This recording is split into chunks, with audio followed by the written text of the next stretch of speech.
The restaurant was quiet in the way expensive places usually are.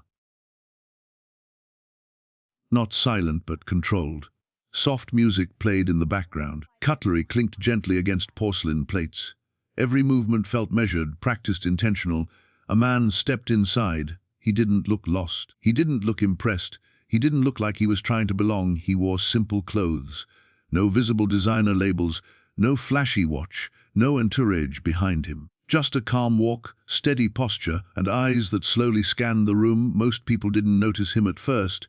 Then a few heads turned. This restaurant wasn't for everyone.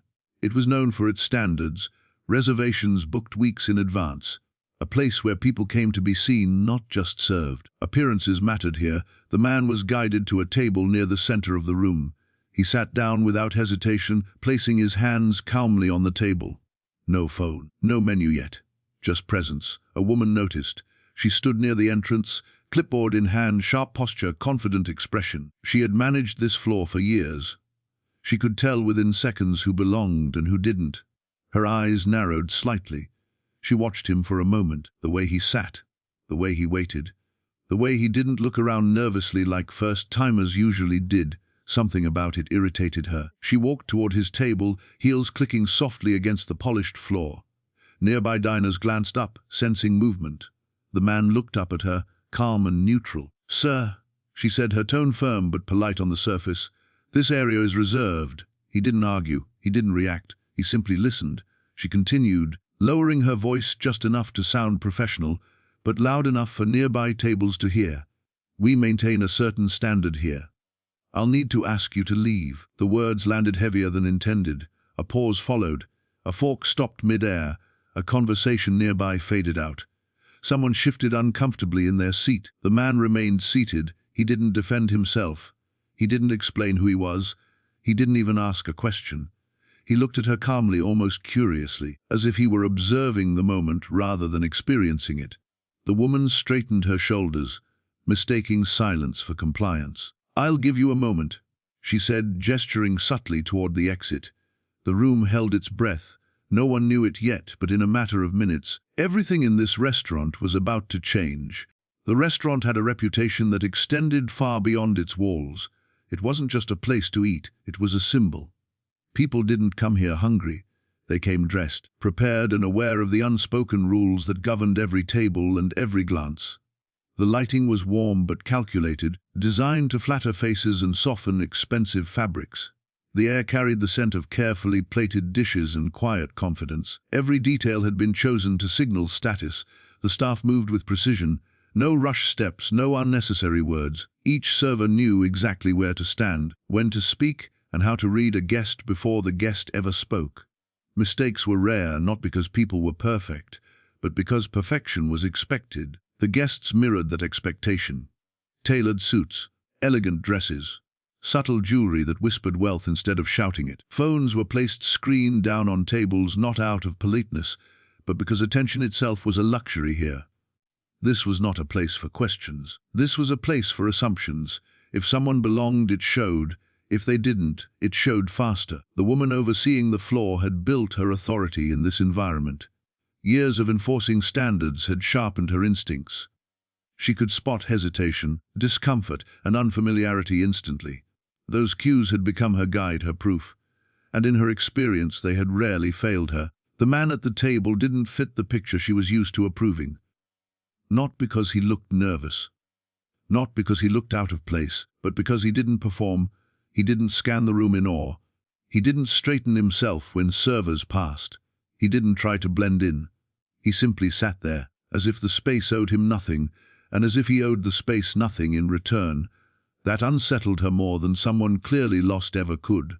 Around them, the restaurant continued its quiet performance. Laughter was soft, conversation stayed controlled. A wine glass was raised carefully, as though even enthusiasm needed permission. People noticed the interaction even if they pretended not to. Eyes flicked briefly, then returned to plates. Everyone had learned the art of looking without appearing to stare. Social survival depended on it. And yet, curiosity spread. A man at a nearby table leaned back slightly, pretending to listen to his companion while watching the exchange from the corner of his eye. A woman across the room slowed her movements, her attention caught between her meal and the scene unfolding. Moments like this were rare here. Not conflict, but disruption. The man's calm presence felt like a crack in the system. He wasn't loud enough to remove, not rude enough to justify force, just still enough to make people uncomfortable. The woman shifted her weight, tightening her grip on the clipboard. She had spoken clearly. She had followed protocol. From her perspective, this was routine. Order depended on action, not doubt. Yet doubt crept in anyway, because confidence, real confidence, doesn't ask for permission, and the man radiated it without effort. Have you ever noticed how places like this decide who belongs before a word is spoken? That question lingered in the air, unspoken but heavy. The restaurant's identity depended on maintaining its image, and image depended on control. The woman believed she was protecting that control, preserving what made the place exclusive. What she didn't realize was that she wasn't enforcing standards, she was revealing them. The silence stretched longer than expected. The man remained seated, his posture relaxed, his expression unreadable.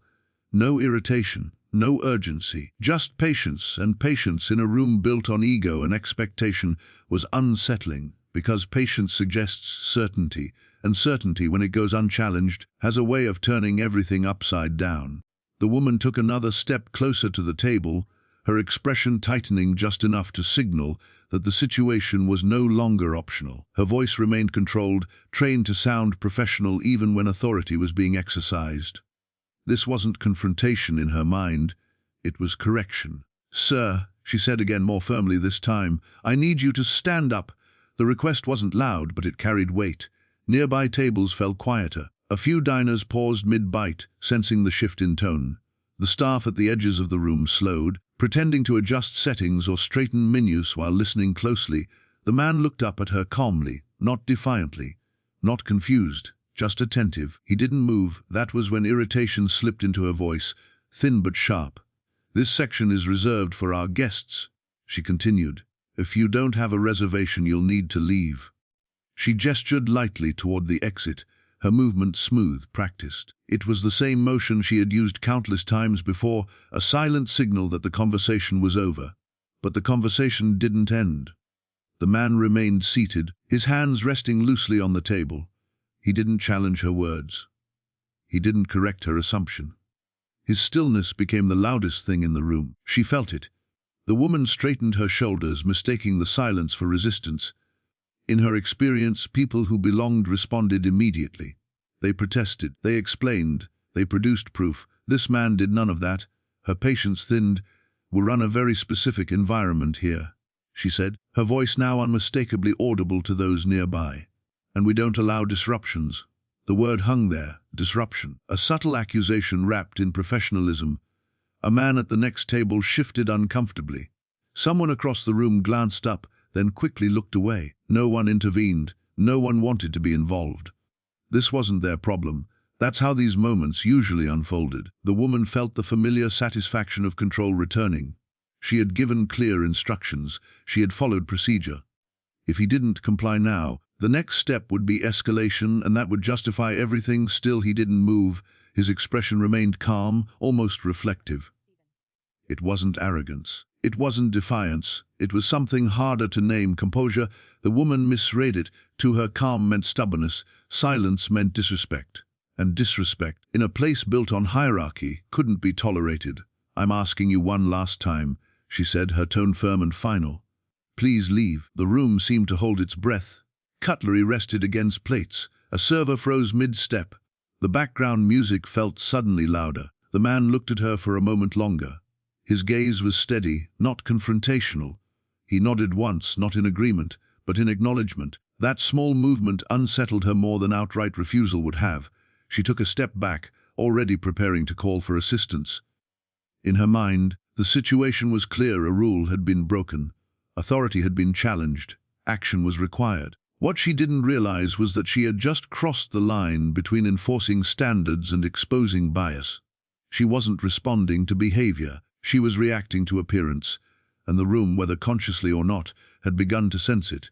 The man finally spoke, not loudly, not defensively, just enough to be heard.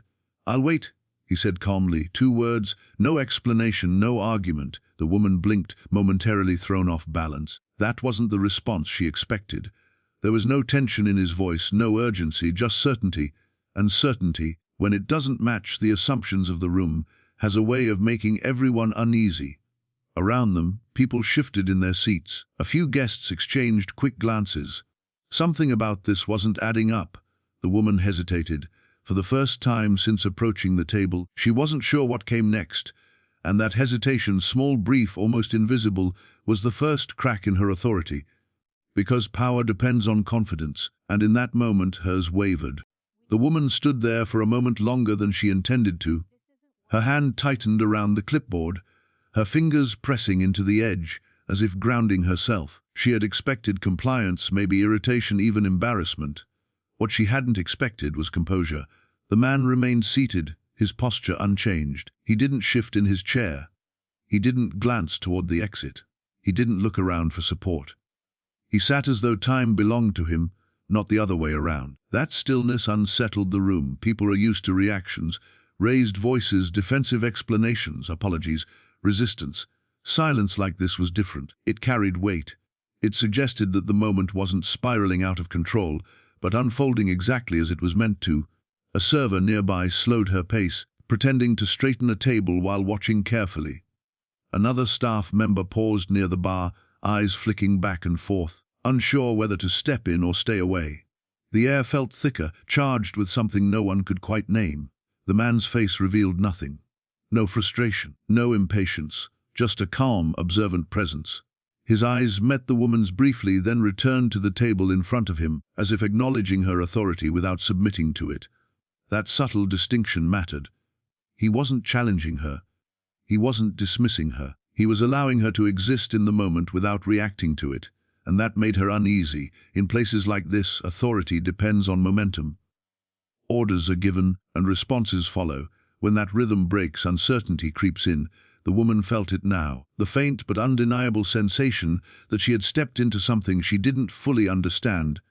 She cleared her throat, about to speak again, but stopped herself. For the first time, she wondered if raising her voice would make her look smaller. The man adjusted his hands slightly on the table. The movement was minimal, controlled, but it drew attention. A few guests noticed and leaned back subtly, as if instinctively creating space. No one spoke. Time stretched. Seconds passed. Then another. The silence wasn't awkward. It wasn't tense in the usual way. It was deliberate. Silence can be a form of power when it's chosen, not forced, and the man wielded it effortlessly. The woman felt eyes on her now, not judging but watching, waiting to see what she would do next. Her position demanded decisiveness, yet every instinct warned her not to rush. She glanced around the room, as if expecting confirmation from the environment she knew so well. But the restaurant no longer felt entirely under her control. Something had shifted. The man leaned back slightly in his chair, still composed, still calm. He didn't smirk. He didn't provoke. His confidence wasn't loud, it was absolute. This wasn't the confidence of someone trying to prove something. It was the confidence of someone who already knew. A guest at a nearby table whispered something under their breath.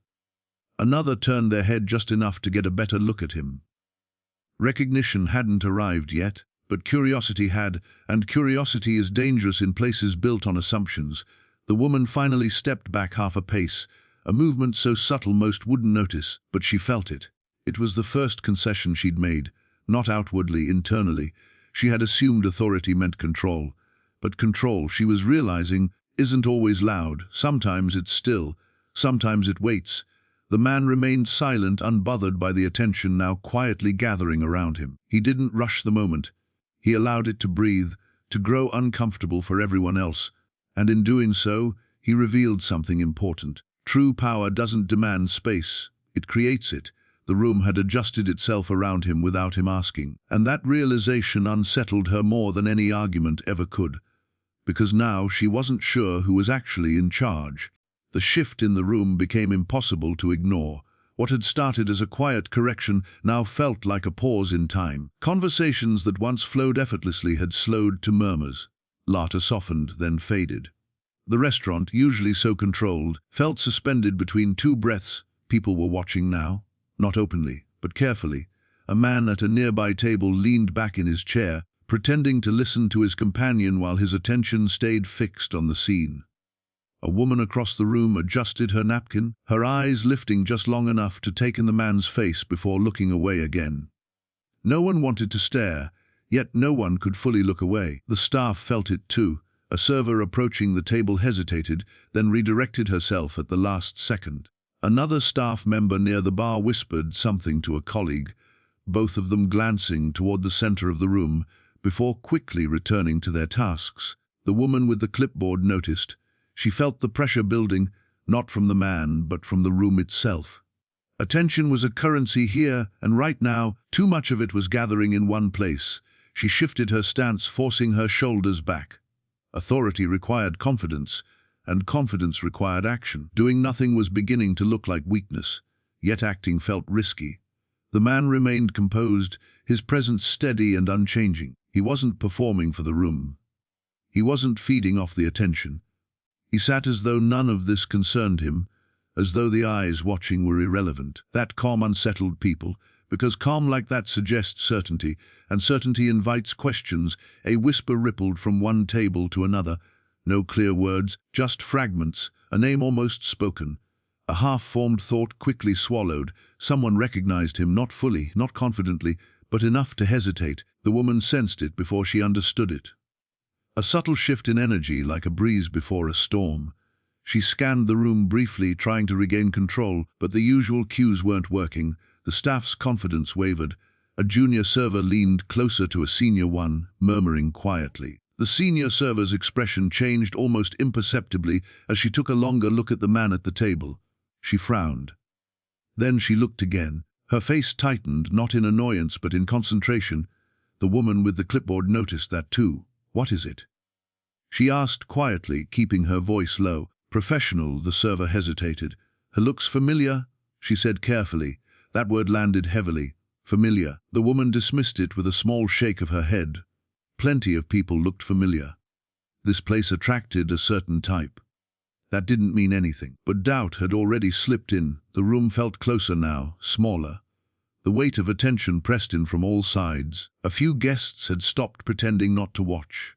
Someone near the window leaned forward slightly. Another guest angled their chair just enough to get a better view. The man noticed none of it, or pretended not to. His eyes remained steady, his posture relaxed. If anything, he looked more at ease now than when the interaction had begun. That contrast made people uneasy. The woman felt her grip on the clipboard tighten again. She was aware of the stakes now. If she pushed too hard, she risked making a scene. If she backed down without explanation, she risked looking uncertain. Neither option felt safe. Time stretched. Seconds ticked by slowly, each one amplifying the tension. The restaurant, usually defined by motion and service, had become still. This wasn't how things were supposed to go. A manager at the far end of the room finally noticed the disturbance. He looked up from a conversation, his brow furrowing slightly as he followed the direction of several gazes. He took a step forward. Then another. The woman with the clipboard felt a sudden sense of relief mixed with dread. Help was coming, but she wasn't sure what kind. The man remained seated, unchanged, unbothered. The room watched as the manager approached, unaware that the moment everyone was waiting for was finally about to arrive.